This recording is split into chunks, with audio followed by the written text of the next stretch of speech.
नमस्कार मित्रों, स्वागत है आपका आपके अपने YouTube channel Adani education academy Asind पर। हम जो है कक्षा 12 का रसायन विज्ञान पढ़ रहे थे और उसमें हमने अपना जो तीसरा चैप्टर है विद्युत रसायन इलेक्ट्रोकेमिस्ट्री वो प्रारंभ कर रखा था।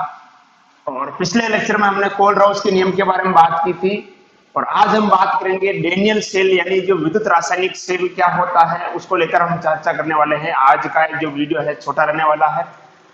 पिछले काफी समय से मैंने लगभग 10 दिन हो गए वीडियो जो है वो अपलोड नहीं कर पाया। कारण क्या था कि कुछ बच्चों ने मुझे व्हाट्सएप पे पर्सनल मैसेज भी किए थे, कॉल भी किए थे और मैंने उनको बताया भी था कि मुझे थोड़ा टाइफाइड हो गया था, जिसकी वजह से मैं घर पर रेस्ट कर रहा था, जिसकी वजह से मैं कोचिंग भी नहीं आ रहा था, किसी भी प्रकार का कार्य जो मैं नहीं कर रहा था, इसी वजह से मैं क्लास भी जो है नहीं ले पाया था। आपकी दुआ से मेरी जो तबीयत है, मेरा जो स्वास्थ्य है अब बिल्कुल कंप्लीट है, मैं अच्छा महसूस कर रहा हूँ। और आज जब वीडियो ये अपलोड किया रिकॉर्ड किया जा रहा है बिल्कुल मेरा स्वास्थ्य कंप्लीट है।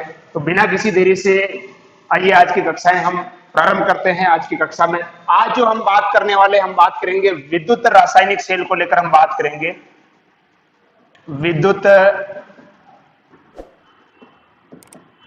रासायनिक सेल या जिसे हम वोल्टीय सेल भी कहते हैं या जिसे हम डेनियल सेल भी कहते हैं।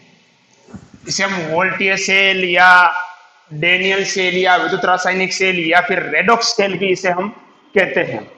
ये सेल क्या होता है, इसकी बनावट क्या होती है, इसमें क्या क्या अभिक्रियाएं होती है, इसको लेकर आज हम चर्चा करने वाले हैं। देखिए, सबसे पहले हम बात करते हैं विद्युत रासायनिक सेल किसे कहेंगे। विद्युत रासायनिक सेल हम कहते हैं वह सेल जो रासायनिक ऊर्जा को विद्युत ऊर्जा में परिवर्तित करता है। विद्युत ऊर्जा में परिवर्तित करता है, उसे विद्युत रासायनिक सेल कहते हैं। उसे विद्युत रासायनिक सेल कहते हैं। यानी वह सेल जो क्या करेगा, रासायनिक ऊर्जा को विद्युत ऊर्जा में परिवर्तित करता है, उसे हम क्या कहते हैं, विद्युत रासायनिक सेल कहते हैं।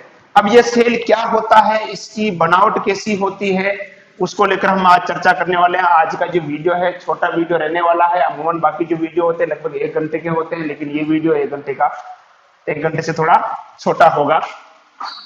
ठीक है, तो देखिए इसकी सेल की बनावट कैसी होती है, क्या क्या इसके अंदर अभिक्रिया होती है, इसको लेकर हम चर्चा करते हैं। विद्युत रासायनिक सेल किसे कहेंगे, ऐसा सेल जो विद्युत माफ कीजिएगा रासायनिक ऊर्जा को क्या करता है, विद्युत ऊर्जा में बदलता है, उसे अपन क्या बोलते हैं, विद्युत रासायनिक सेल कहते हैं। देखिए इस सेल में क्या होते हैं, 2 पात्र होते हैं। इस सेल के अंदर क्या होते हैं, 2 पात्र होते हैं। इस प्रकार से 2 पात्र हम इस सेल के अंदर लेते हैं।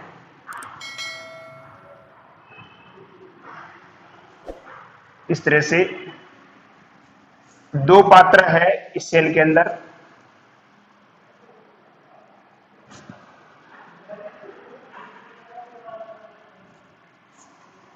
इस तरह से 2 पात्र लिए जाते हैं। जो ये पात्र जो आप देख रहे हो लेफ्ट साइड की तरफ जो होता है, इसके अंदर जिंक सल्फेट का विलयन भरा होता है। लेफ्ट साइड की तरफ जो पात्र होता है इसमें जिंक सल्फेट का विलयन भरा जाता है, ZnSO4, और इसके अंदर जिंक की छड़ लगी होती है। लेफ्ट साइड का जो पात्र होता है इसके अंदर जिंक सल्फेट का विलयन भरा होता है और इसमें जिंक की छड़ लगी होती है। जबकि दूसरी तरफ राइट साइड का जो पात्र होता है इसके अंदर कॉपर सल्फेट यानी CuSO4 का विलयन भरा जाता है। इस पात्र के अंदर जो है कॉपर सल्फेट का विलयन भरा जाता है, CuSO4 कॉपर सल्फेट का विलयन भरा जाता है और इसमें कॉपर की छड़ लगी होती है। कॉपर सल्फेट का विलयन भरते हैं और इसके अंदर क्या लगी होती है, कॉपर की छड़। दोनों जो छड़ होती है इन छड़ को अपन क्या करते हैं, एक गैल्वेनोमीटर, जिसे मैं याद देता हूं G, गैल्वेनोमीटर, और एक कुंजी से इसको क्या कर देते हैं अपन, कुंजी जैसे मैं देता हूं K, कुंजी से क्या कर देते हैं, जोड़ देते हैं इस प्रकार से। यानी सेल में दो पात्र होंगे, जो लेफ्ट साइड का जो पात्र होगा इसके अंदर क्या भरा होगा, जिंक सल्फेट का विलयन भरा होगा, और इसके अंदर जो छड़ लगी होती है किसकी छड़ लगी होगी, जिंक की छड़ लगी होगी। किसकी छड़ लगी होगी, जिंक की छड़। उसी प्रकार से जो राइट साइड का जो पात्र है इसके अंदर क्या भरा होगा, कॉपर सल्फेट का विलयन भरा होगा, और इसमें जो छड़ लगी होगी, कौन सी छड़ लगी होगी, कॉपर की छड़ लगी होगी। ठीक है, इस प्रकार से ये व्यवस्थित होते हैं। और देखो यहां पर इन दोनों पात्रों के बीच में जोड़ने के लिए इस उल्टे यू आकार की एक नलिका लगी होती है। इस तरह से दोनों पात्र को जोड़ने के लिए एक उल्टे यू आकार की इस तरह से एक नलिका लगी होती है, जिसे हम कहते हैं लवण सेतु कहते हैं। इस तरह से ये उल्टे यू आकार की एक नलिका होती है, जिसे क्या कहा जाता है, लवण सेतु कहते हैं। इसके क्या कार्य होते हैं ये हम आगे पढ़ेंगे। इस लवण सेतु का जो ये जो भाग दिख रहा है आप, जो किनारा जो होता है, यहां पर क्या होती है, कांच की रुई लगी होती है, ग्लास कॉटन या कॉटन ग्लास जिसे अपन कहते हैं। कांच की रुई यहां पर जो है लगी होती है, यानी रुई के साथ कुछ कांच के टुकड़े भी होते हैं। इस तरह से इसमें कांच की रुई यहां पर क्या लगी होती है, दोनों तरफ से। और लवण सेतु के अंदर क्या बड़ा होता है, इसके अंदर देखो विद्युत अपघट्य बड़ा होता है। लवण सेतु के अंदर विद्युत अपघट्य बड़ा होता है, क्या हो सकता है, या तो इसके अंदर बड़ा होगा पोटेशियम क्लोराइड या फिर अमोनियम क्लोराइड NH4Cl। और इसके साथ में एक सेवाल होती है अगार अगार। अगार अगार जो सेवाल होती है, उस सेवाल का क्या बड़ा होता है, नम पेस्ट बड़ा होता है। इसके अंदर अगर अगर भी लिखा होता है, कई जगह पे एगार अगार भी लिखा होता है, अगर अगर भी कह सकते हो आप। कुछ जगह पे किताबों में आपको ये अगर अगर भी लिखा हुआ मिल सकता है ना, अगर अगर या एगार अगार लिखा हुआ मिल सकता है। तो पोटेशियम क्लोराइड या अमोनियम क्लोराइड का जो नम पेस्ट है वो अगर अगर के साथ यहाँ पर इस लवण सेतु के अंदर भरा जाता है। लवण सेतु क्या करता है, दोनों सेलों को देखो यहाँ पर आप साफ साफ देख सकते हो, चित्र के अंदर जोड़ता हुआ आपको दिखाई दे रहा है ना। और इसके अंदर ये क्या भरा होता है, लवण सेतु के अंदर पोटेशियम क्लोराइड या फिर अमोनियम क्लोराइड का नम पेस्ट भरा होता है। और इसके दोनों सिरों पर कांच की क्या लगी होती है, रुई लगी होती है। इस प्रकार से ये क्या होता है, आपका परिपथ होता है। सेल का जो चित्र होता है ये आप देख सकते हो, और आप इसका स्क्रीनशॉट ले लो सेल का।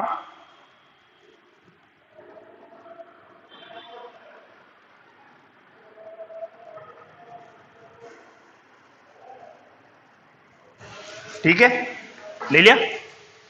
ठीक है, तो ये इस प्रकार से आपका विद्युत रासायनिक सेल है। आप देखो इसके नोट्स जो है सेल के बारे में, इसमें वर्णन है। अगर आपको वर्णन की अगर हम बात करें तो जो नोट्स है आपने हमारा जो टेलीग्राम चैनल है वहां से आपने डाउनलोड कर लिए होंगे। नोट्स जो है यहाँ नीचे आप देख रहे हो पट्टी चल रही है, उस पर लिखा हुआ है साफ साफ की टेलीग्राम चैनल पर जो हमारा जो चैनल है अडाने एजुकेशन, आप जाइए टेलीग्राम, सबसे पहले गूगल प्ले स्टोर से टेलीग्राम ऐप आप डाउनलोड कीजिए, और अपना जो जिस तरह से आप व्हाट्सएप को रजिस्टर्ड करते हो उसी प्रकार से आप इसको रजिस्टर्ड कीजिए टेलीग्राम को। उसके बाद उस टेलीग्राम का जो सर्च बार है उसमें अडाना एजुकेशन सर्च कीजिए, उसमें हमारा जो चैनल आएगा, चैनल को आप ज्वाइन कीजिए। और पूरे चैनल को आप जब चेक करोगे तो वहां आपको बायो के नोट्स भी मिलेंगे, वहां आपको फिजिक्स के नोट्स भी मिल जाएंगे, वहां आपको केमिस्ट्री के नोट्स भी है। वहां पर जो है वो आपको लगभग 500 से 600 पेज की एक अलग अलग से PDF मैंने बायो, फिजिक्स और केमिस्ट्री की हमने अपलोड कर रखी है। साथ ही वहां पर हमने कुछ टेस्ट पेपर भी जो है वो अपलोड हम निरंतर करते रहते हैं, तो वहां से आप टेस्ट पेपर का भी आप रिवाइज करते रहिए ताकि आपकी जो तैयारी है वो अच्छी होती रहे। ठीक है, तो अब देखिए कि ये जो सेल है इसके अंदर क्या क्या होता है वो हम देखते हैं। सबसे पहले हम बात करते हैं जो जिंक जो है, जिंक को हम यहां पर कहते हैं एनोड। ये जो क्या होगा, एनोड होगा। और जो कॉपर की छड़ है ये यहां पर किसका काम करती है, कैथोड का काम करती है। कॉपर की छड़ किसका काम करती है, कैथोड का काम करती है। देखिए इसको याद करने के लिए मैं आपको एक सीधा सा बढ़िया तरीका बता देता हूं, आप याद रख लीजिएगा इस तरह से LOAN, लॉन, LOAN, और एक याद रख लीजिएगा आप RRCP लिखेगा, RRCP, LON RRCP। अगर याद नहीं रहता है तो L का मतलब क्या हो जाएगा, लेफ्ट साइड, O का मतलब क्या हो जाएगा, ऑक्सीडेशन, A का मतलब क्या होगा, एनोड, और N का मतलब क्या हो जाएगा, नेगेटिव। यहां पर मैं चिन्ह बदल देता हूं इसका, नेगेटिव, और ये क्या हो जाएगा इधर, ये पॉजिटिव। ठीक है, तो ये याद करने का एक सीधा सा तरीका है। विद्युत रासायनिक सेल जो होता है इसके अंदर कौन कौन सी घटनाएं होती है, तो कई बार याद नहीं रहता कि लेफ्ट साइड में क्या होता है, तो सीधा सा याद रख लीजिएगा। एल का मतलब नहीं, लोन, देखिए LOAN, एल का मतलब क्या हो जाएगा, लेफ्ट साइड, ओ का मतलब क्या हो जाएगा, ऑक्सीडेशन, ए का मतलब क्या हो जाएगा, एनोड, और एन का मतलब क्या हो जाएगा, नेगेटिव। इसका मतलब लेफ्ट साइड में क्या होगा, ऑक्सीडेशन होगा, और ऑक्सीडेशन किस पर होगा, एनोड पर होगा, और एनोड क्या होगा, नेगेटिव चार्ज होगा, यानी ऋणात्मक होगा। उसी प्रकार से RRCP यानी राइट साइड रिडक्शन कैथोड और पॉजिटिव, यानी राइट साइड में क्या होगा, रिडक्शन होगा यानी अपचयन होगा, और सी का मतलब क्या हो गया, कैथोड होगा, और पी का मतलब क्या हो गया, पॉजिटिव हो गया। यानी विद्युत रासायनिक सेल की अगर हम बात करें, लेफ्ट साइड में क्या होगा, एनोड होगा, एनोड पर क्या होगा, ऑक्सीडेशन यानी ऑक्सीकरण होगा, और कैसा होगा, ये ऋणावेशित इलेक्ट्रॉन होगा। उसी प्रकार से हम बात करें अगर राइट साइड की तरफ, तो यहां पर क्या होगा, रिडक्शन यानी अपचयन होगा, और ये क्या होगा, पॉजिटिव होगा। क्लियर। तो ये हमने एक प्रकार से सेल जो है व्यवस्थित कर दिया है। अब इस सेल में क्या क्या घटनाएं होती है वो हम देखते हैं। क्लियर। अब देखो क्या होता है, जैसे ही यहां पर हम क्या करते हैं, इस कुंजी को चालू करते हैं, तो इस सेल में क्या होती है, अभिक्रियाएं शुरू होती है। ठीक है। इसमें जो अभिक्रिया होगी, देखिएगा, सबसे पहले हम बात करते हैं कैथोड की, या पहले एनोड की बात करते हैं। एनोड पर क्या होगा, एनोड के यहां पर जो आप जिंक देख रहे हो, ये जिंक क्या करेगा, 2 इलेक्ट्रॉन त्यागेगा। एनोड पर क्या होगा, जो जिंक है ये क्या करेगा, इलेक्ट्रॉन त्यागेगा, Zn से इलेक्ट्रॉन त्याग करके बना देगा, Zn+2 बना देगा, और क्या करेगा, ये 2 इलेक्ट्रॉन त्याग देगा। ध्यान दीजिएगा, जिंक पर सबसे पहले हम बात करें, जो एनोड है, एनोड पर क्या करेगा, जो जिंक है, जैसे हम क्या करेंगे, इस परिपथ को यानी कुंजी को चालू करेंगे, इसके अंदर अभिक्रिया होगी, और यहां पर जिंक क्या करेगा, 2 इलेक्ट्रॉन त्याग कर Zn+2 बना देगा, और ये 2 इलेक्ट्रॉन त्याग देगा। ये घटना किस पर होगी, ये घटना होगी एनोड पर। किस पर होगी, एनोड पर। ठीक है, एनोड पर हो रहा है, एनोड पर क्या होगा, ऑक्सीकरण होगा। इलेक्ट्रॉन त्यागना क्या कहलाता है, ऑक्सीकरण कहलाता है। इसलिए यहां पर जो विभव उत्पन्न होगा उसे हम क्या कहेंगे, ऑक्सीकरण विभव कहेंगे। उसी प्रकार से अगर हम बात करें कैथोड की, तो यहां पर देखो, जब इलेक्ट्रॉन त्यागेंगे, जिंक के द्वारा जब इलेक्ट्रॉन त्यागे जाएंगे, तो ये इलेक्ट्रॉन क्या करेंगे, जिंक से किस तरफ जाएंगे, कॉपर की तरफ, यानी इलेक्ट्रॉन जो है ये एनोड से किस तरफ जाएंगे, कैथोड की तरफ जाएंगे। तो कैथोड पर क्या होगा, इलेक्ट्रॉन ग्रहण किए जाएंगे। ठीक है। अब क्या होगा कि यहां पर आप कहोगे सर कॉपर की छड़ है, लेकिन जो कॉपर क्या है, धातु है, लेकिन धातु तो इलेक्ट्रॉन ग्रहण करती ही नहीं है, तो सर कैसे होगा। तो यहां पर क्या होगा, ये जो इलेक्ट्रॉन है, जब जिंक क्या करेगा, इलेक्ट्रॉन त्यागेगा, तो ये इलेक्ट्रॉन जब कॉपर की छड़ पर आएंगे, तो ये कॉपर की छड़ से कहां आ जाएंगे, विलयन में आ जाएंगे। कहां आ जाएंगे, विलयन में। और विलयन यहां पर किसका है, देखो कॉपर सल्फेट का है। तो जब ये ऐसे टूटेगा Cu+2 और SO4-2, तो यहां पर इलेक्ट्रॉन ये कॉपर की छड़ ग्रहण नहीं करेगी। ये जो इलेक्ट्रॉन है इस कॉपर की छड़ के द्वारा कहां आ जाएंगे, इस विलयन में आ जाएंगे। और विलयन किसका है, कॉपर सल्फेट का है। और जब इसको हम देखेंगे तो ये Cu+2 और SO4-2 में टूटता है।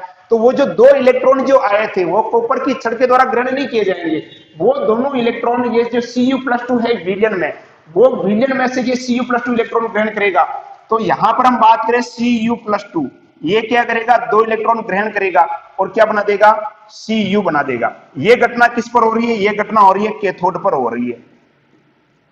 ये घटना किस पर हो रही है, कैथोड पर हो रही है। तो एक बार फिर से समझ लीजिएगा। देखो क्या होगा, जैसे हम क्या करेंगे, परिपथ को चालू करेंगे, यहां पर कुंजी को ऑन करेंगे, तो क्या होगा कि जो जिंक सल्फेट के विलयन के अंदर जो जिंक की छड़ जो रखी हुई है, ठीक है, ये जिंक की छड़ क्या करेगी, 2 इलेक्ट्रॉन त्याग करके क्या बना देगा, Zn+2 बना देगा। और ये दोनों इलेक्ट्रॉन जो है ये एनोड से कैथोड की तरफ, यहां पर यूं कह सकते हैं जिंक से कॉपर की तरफ जाएंगे। अब यहां पर ये कॉपर की छड़ जो है ये इलेक्ट्रॉन नहीं लेगी, क्योंकि हम जानते हैं धातुएं इलेक्ट्रॉन ग्रहण नहीं करती है। वो इलेक्ट्रॉन क्या करेंगे, इस कॉपर की छड़ से होते हुए कहां आ जाएंगे, इस विलयन में आएंगे।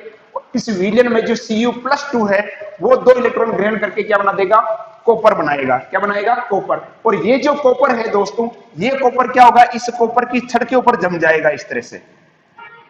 ये जो कॉपर है इस कॉपर की छड़ के ऊपर क्या हो जाएगा, जम जाएगा, जिसके कारण क्या होगा, ये कॉपर की छड़ क्या होती जाएगी, धीरे धीरे क्या होती जाएगी, मोटी होती जाएगी। इस तरह से धीरे धीरे ये जो कॉपर की छड़ है ये क्या होती जाएगी, इस तरह से धीरे धीरे क्या हो जाएगी, मोटी होती जाएगी। और यहां अगर हम बात करें जिंक की, तो जिंक जो है यहां से जिंक की छड़ क्या करेगी, इलेक्ट्रॉन त्यागेगी। तो ये विलयन के अंदर क्या आते जाएंगे, Zn+2 आते जाएंगे। क्या आते जाएंगे, Zn+2 विलयन के अंदर आते जाएंगे, जिसके कारण क्या होगा, समय के साथ धीरे धीरे ये कॉपर की छड़ क्या होगी, पतली होती जाएगी।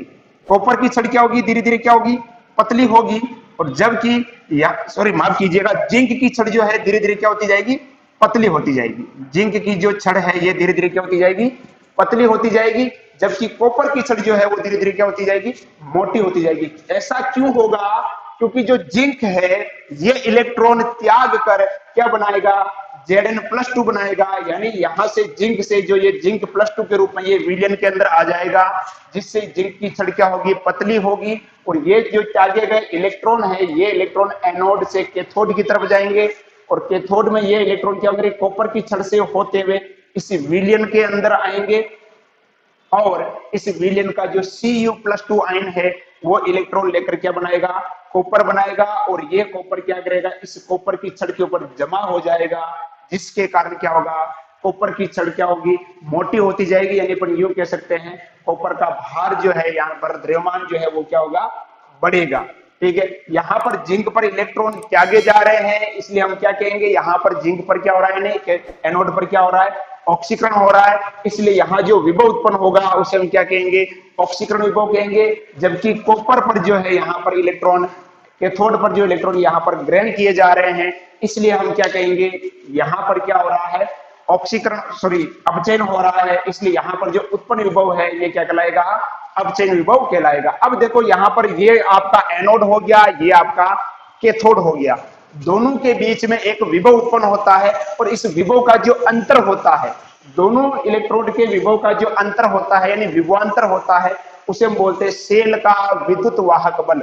दोनों सेल के बीच में जो विभव का जो अंतर होता है उसे हम क्या कहते हैं, सेल का विद्युत वाहक बल कहते हैं। सेल का विद्युत वाहक बल, जिसे हम इलेक्ट्रोमोटिव फोर्स यानी ईएमएफ कहते हैं। क्या कहते हैं, ईएमएफ। सेल विभव या सेल का विद्युत वाहक बल ईएमएफ क्या होता है, इसका हम डिटेल में जो वर्णन है अगला जो नेक्स्ट वीडियो हम लेकर आएंगे उसमें हम इसके बारे में चर्चा करेंगे। आज हम केवल इस सेल के बारे में चर्चा करने वाले हैं, नेक्स्ट जो वीडियो होगा उसमें हम सेल विभव के बारे में डिटेल में पढ़ेंगे। तो देखिएगा यहाँ पर आप देख सकते हो, जिंक जो है, जिंक 2 इलेक्ट्रॉन त्याग कर क्या बना रहा है, जिंक+2 बना रहा है, और कॉपर क्या कर रहा है, 2 इलेक्ट्रॉन ग्रहण करके Cu+2 से क्या बना रहा है, कॉपर बना रहा है। अब देखो इसकी जो सेल अभिक्रिया होती है इसको एक मैं व्यवस्थित तरीके से लिख देता हूं, जिससे कि आप भी इसका स्क्रीनशॉट ले सको। इधर लिख रहा हूं मैं इसको इस तरफ, देखो सेल में क्या होता है। सबसे पहले हम बात करते हैं, देखो एनोड पर क्या हो रहा था, एनोड पर क्या हो रहा था, जिंक जो है, जिंक 2 इलेक्ट्रॉन त्याग कर क्या बना रहा था, Zn+2 बना रहा था, ये 2 इलेक्ट्रॉन त्यागेगा। और दूसरा कैथोड पर क्या हो रहा था, कैथोड पर जो है Cu+2 है, ये 2 इलेक्ट्रॉन ग्रहण करेगा और क्या बनाएगा, Cu बनाएगा। इस प्रकार से ये क्या हो गई, अर्ध अभिक्रिया हो गई, यानी अर्ध सेल अभिक्रिया। इसको हम कहते हैं अर्ध सेल अभिक्रिया। अर्ध सेल अभिक्रिया में हम क्या करते हैं, कैथोड और एनोड दोनों की अभिक्रिया को अलग अलग लिखते हैं। तो हमने एनोड की अभिक्रिया भी लिख दी, एनोड पर क्या हो रहा है, जिंक 2 इलेक्ट्रॉन त्याग कर Zn+2 बना रहा है, जिसकी वजह से ये जो जिंक की छड़ क्या होती जाती है, पतली होती जाती है। ठीक है, और दूसरा कैथोड पर क्या होगा, विलयन के अंदर जो कॉपर होंगे Cu+2, वो 2 इलेक्ट्रॉन ग्रहण करके क्या बना रहे हैं, Cu बना रहे हैं। तो ये होगी अर्ध सेल अभिक्रिया। अब अपने को लिखनी है इसकी पूर्ण सेल अभिक्रिया। पूर्ण सेल अभिक्रिया में देखो जहां पर जो जो कट रहा है उसको काट लो। ध्यान दे, अगर कोई पदार्थ अगर एक अभिकारक में है और एक उत्पाद में है तो वो आपस में कट जाएंगे, सेम हो तो दोनों कैसे, एक यदि अभिकारक में हो एक उत्पाद में हो तो कट जाएंगे, और यदि दोनों अभिकारक में हो या दोनों उत्पाद में हो तो वो आपस में क्या हो जाते हैं, जुड़ जाते हैं। यहां पर देखो ये 2 इलेक्ट्रॉन अभिकारक की तरफ है और ये 2 इलेक्ट्रॉन उत्पाद की तरफ है, तो यहां से हम कह सकते हैं 2 इलेक्ट्रॉन से 2 इलेक्ट्रॉन मर गए। तो क्या बचा, देखो इधर Zn और Cu+2, और उधर क्या बचा, इधर बचता है Zn+2 और Cu। तो इस प्रकार से ये क्या हो गई, पूर्ण सेल अभिक्रिया हो गई।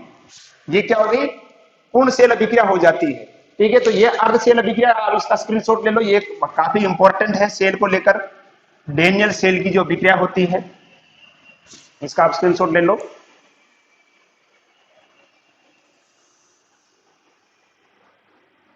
ले लिया, ओके। देखो ये हमने लिख ली, सेल की अभिक्रिया लिख ली। एनोड पर क्या होगा, जिंक 2 इलेक्ट्रॉन त्यागेगा, क्या बन जाएगा, Zn+2 और 2 इलेक्ट्रॉन त्यागेगा। कैथोड पर क्या होगा, कॉपर इलेक्ट्रॉन ग्रहण करके क्या बनाएगा, Cu+2 से क्या बन जाएगा, Cu, और ये कॉपर क्या होगा, इस छड़ के ऊपर जमेगा, जिससे कॉपर की छड़ क्या हो जाएगी, मोटी हो जाएगी। तो यहां हमने देखा कि जो इलेक्ट्रॉन जो है, इलेक्ट्रॉन का जो प्रवाह हो रहा है, इलेक्ट्रॉन का प्रवाह हो रहा है एनोड से कैथोड की तरफ। और हम जानते हैं जो धारा का जो प्रवाह होगा, धारा का प्रवाह क्या होता है, इलेक्ट्रॉन के विपरीत होता है। तो जो धारा का जो प्रवाह होगा वो क्या होगा, कैथोड से एनोड की तरफ होगा। ध्यान दीजिएगा, इलेक्ट्रॉन का जो प्रवाह होता है, इलेक्ट्रॉन का प्रवाह जो है वो एनोड से कैथोड की तरफ होता है, जबकि जो धारा जो है, धारा का जो प्रवाह होता है ये क्या होता है, कैथोड से एनोड की तरफ होता है। अब इस सेल के अंदर क्या क्या और बातें अपने को ध्यान में रखनी है वो मैं आपको बता देता हूं एक बार, है ना। अच्छे से आप इसको देख लीजिएगा, आपने इसका स्क्रीनशॉट ले लिया होगा, इसको मैं मिटा देता हूं। अब इस सेल में क्या होता है देखिएगा, जो जो बातें आपको ध्यान में रखनी है। इस सेल का जो वर्णन है या सेल के जो नोट्स हैं वो मैंने आपको बताया है। अभी आप टेलीग्राम चैनल से, हमारा जो टेलीग्राम चैनल है वहां से आप डाउनलोड कर सकते हैं। इस सेल की जो पूरी डिटेल है वहां पर हमने नोट्स जो है, क्योंकि लास्ट ईयर जो मैंने जो ऑफलाइन क्लासेज है उस ऑफलाइन क्लासेज में जो मैंने लिखाया है और जो बच्चों ने जो लिखा है उस बच्चे की, एक बच्चे की कॉपी हमने मंगवाई है और उसके स्कैन करके उसकी हमने एक पीडीएफ बनाई है, बच्चों के द्वारा, बच्चे के द्वारा लिखी गई, और वही नोट्स की कॉपी जो है हमने पीडीएफ के रूप में अवेलेबल करवाई है। अब देखिएगा, इसमें हम देखते हैं क्या हो रहा था कि जो जिंक की छड़ है ये क्या कर रही थी, इलेक्ट्रॉन त्याग रही थी। ध्यान दीजिएगा, जिंक की छड़ के द्वारा इलेक्ट्रॉन त्यागा जाता है, जिसके कारण जिंक की छड़ क्या होती है, पतली होती जाती है। और यहां पर क्या होता है, इस कॉपर सल्फेट के विलयन में से कॉपर के द्वारा क्या किया जाता है, इलेक्ट्रॉन ग्रहण किया जाता है Cu+2 के द्वारा, और वो कॉपर क्या होता है, इस पर जम जाता है, जिसके कारण कॉपर की छड़ क्या होती है, मोटी होती है। यानी इस सेल के अंदर एक चीज तो क्लियर हो गई कि जिंक की छड़ क्या होगी, समय के साथ पतली होती जाएगी, जबकि कॉपर की छड़ क्या होती जाएगी, मोटी होती जाएगी। ठीक है, अब क्या होता है, यहां पर क्या होता है, आपने देखा होगा कि इस तरफ जैसे क्या था, Cu+2 था और क्या था, SO4-2 था, है ना। तो अब क्या होता है कि ये जो कॉपर है ये तो क्या करता है, 2 इलेक्ट्रॉन लेकर इसके ऊपर जम जाता है। अब बचा क्या इधर, बताओ बचा क्या इधर, केवल यही बचा, SO4-2 बचा। ठीक है, और इधर विलयन में क्या आ रहा था आपके पास, Zn+2 आ रहा था। ये जिंक सल्फेट तो है ही है, इसका तो कोई रोल नहीं, ये तो है ही है।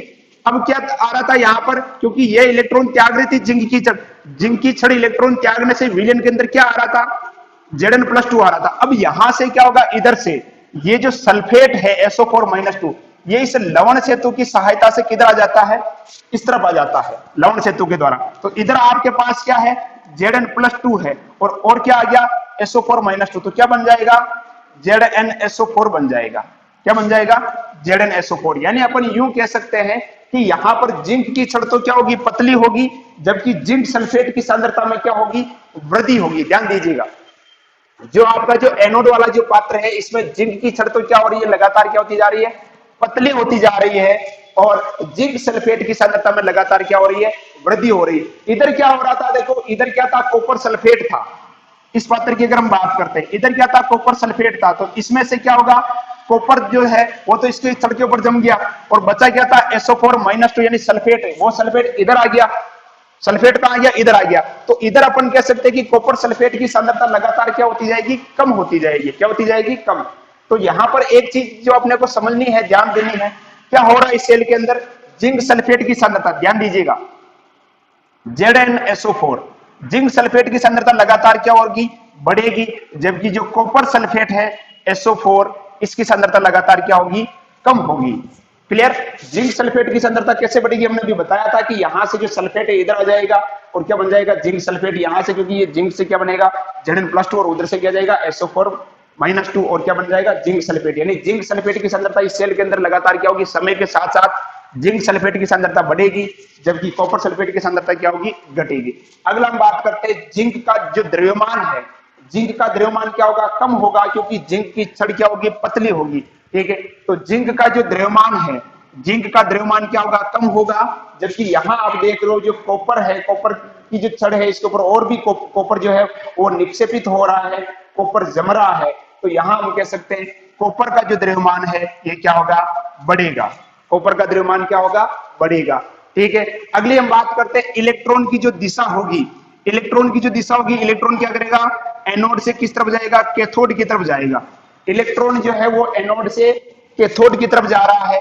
जबकि हम बात करें धारा की, जो विद्युत धारा की अगर हम बात करें, जो धारा जो है ये कैथोड से किस तरफ रहेगी, एनोड की तरफ रहेगी। धारा की जो दिशा है वो क्या होगी, कैथोड से एनोड की तरफ होगी, ऐसे लिख देते हैं हम। इलेक्ट्रॉन का जो प्रवाह होगा वो एनोड से कैथोड की तरफ होगा, जबकि धारा का जो प्रवाह होगा वो क्या होगा, कैथोड से एनोड की तरफ होगा। ठीक है। एनोड पर क्या होगा, ऑक्सीकरण होगा, जिसके कारण यहाँ जो विभव उत्पन्न होगा उसे हम क्या कहेंगे, ऑक्सीकरण विभव कहेंगे। जबकि कैथोड पर इलेक्ट्रॉन ग्रहण किए जाएंगे, इसलिए कैथोड के ऊपर जो विभव होगा उसे अपन क्या बोलेंगे, अपचयन विभव कहेंगे। दोनों विभव का जो अंतर होगा, विभवांतर होगा, उसे हम क्या कहते हैं, सेल का विद्युत वाहक बल, इलेक्ट्रोमोटिव फोर्स, ईएमएफ कहते हैं, जिसके बारे में हम विस्तार से नेक्स्ट वीडियो में चर्चा करने वाले हैं। क्लियर। इस सेल की हमने ये मुख्य रूप से जो बातें हैं वो हमने कर ली। अब हम बात करते हैं ये जो आपको उल्टे यू आकार की जो नलिका जो दिखाई दे रही है, जिसे हम लवण सेतु कहते हैं, इस लवण सेतु के क्या कार्य है ये आपसे पूछा जा सकता है। बहुत ही इंपॉर्टेंट है, लवण सेतु के कार्य आपसे पूछा जा सकता है। इस सेल की जो डेनियल सेल की जो अभिक्रिया है, अभिक्रिया क्या होती है थोड़ी देर पहले मैंने यहाँ पे लिखी थी, वो अभिक्रिया जो है वो आपसे पूछी जा सकती है परीक्षा के अंदर। सेल का जो कंप्लीट वर्णन है, या विद्युत रासायनिक सेल का वर्णन कीजिए या डेनियल सेल का वर्णन कीजिए, इस प्रकार का कोई प्रश्न जो है आपके बोर्ड परीक्षा में नहीं पूछा जाएगा।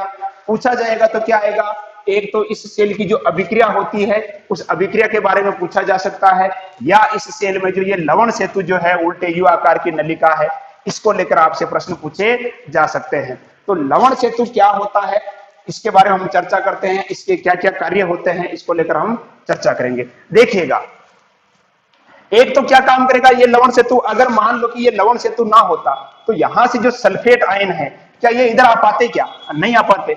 अगर ये लवण सेतु नहीं होता तो क्या ये आयन इधर आ पाते, नहीं आ पाते। तो लवण सेतु के बारे में क्या लिख सकते हैं भाई, ये एक उल्टे यू आकार की नलिका होती है जो दोनों सेलों को क्या करती है, जोड़ने का काम करती है। इस नलिका के अंदर क्या होता है, पोटेशियम क्लोराइड या अमोनियम क्लोराइड का अगर सेवाल के साथ क्या होता है, नम पेस्ट क्या होता है, बड़ा होता है। इसके दोनों सिरों पर क्या होता है, कांच की रुई लगी होती है। ठीक है। अब ये देखो लवण सेतु नहीं होगा तो क्या ये परिपथ पूर्ण होगा, क्या नहीं होगा। तो अपन पहला काम लिख सकते हैं लवण सेतु के कार्य में, लवण सेतु के कार्य, पहला काम क्या होगा, यह है परिपथ को पूर्ण करता है, यह परिपथ को पूर्ण करता है। क्लियर। दूसरा क्या होगा कि ये क्या करता है, विद्युत अपघट्य के अभिगमन को रोकता है। यानी ये जो अंदर जो अपन ने पेस्ट पर रखा था, ये पोटेशियम क्लोराइड अमोनियम क्लोराइड का जो, ये क्या करता है, विद्युत अपघट्य को इधर आने से रोकता है। यानी अपन कह सकते हैं ये विद्युत अपघट्य के अभिगमन को रोकता है। ये है विद्युत अपघट्य के, विद्युत अपघट्य के अभिगमन को रोकता है, विद्युत अपघट्य के अभिगमन को रोकता है ना।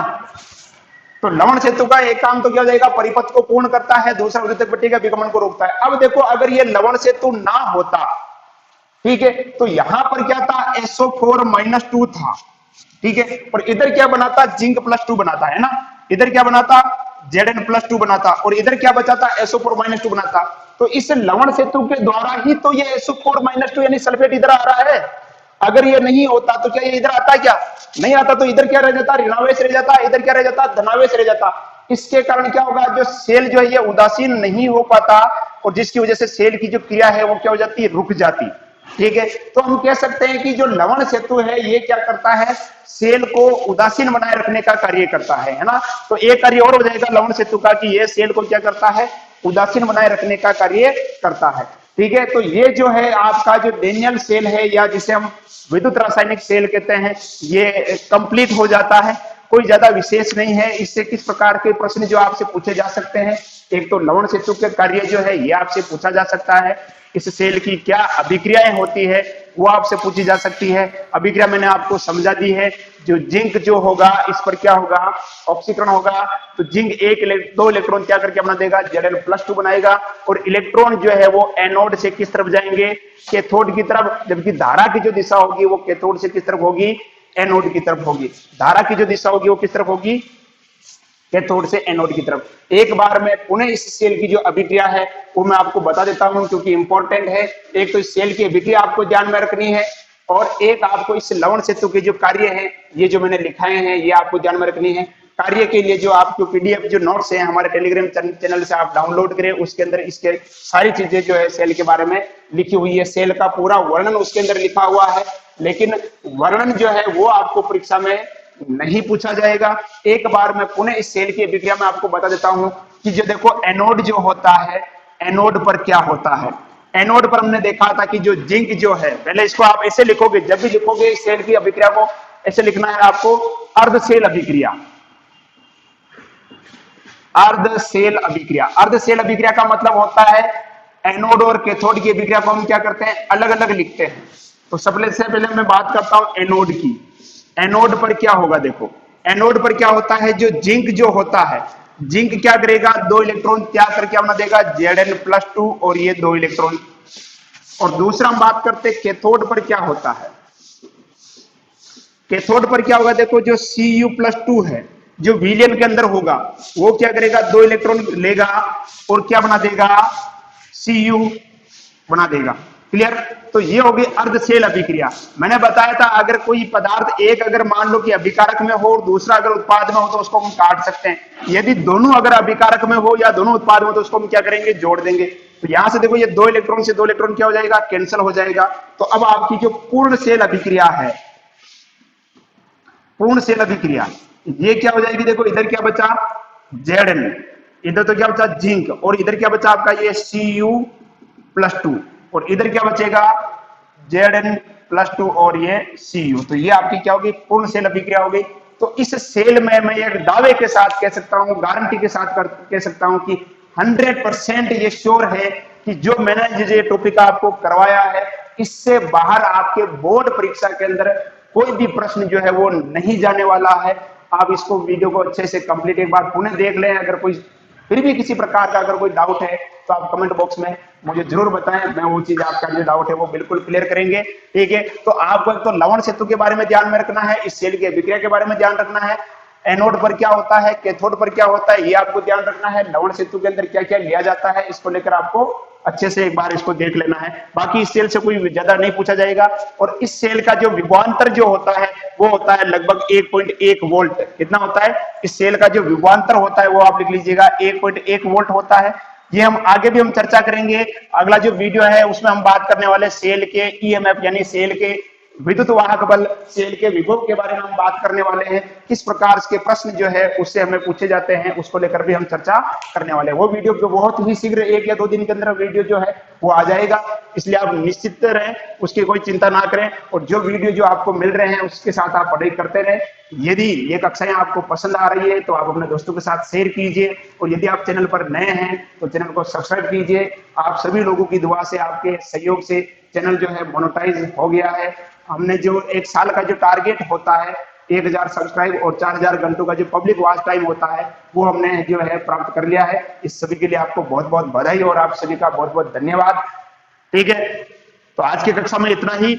नेक्स्ट क्लास में हम ईएमएफ के बारे में मिलेंगे और बहुत जल्द 2 या 3 दिन के अंदर वो वीडियो आपको मिलने वाला है। तब तक आप पढ़ाई करते रहिए, सुरक्षित रहे। धन्यवाद।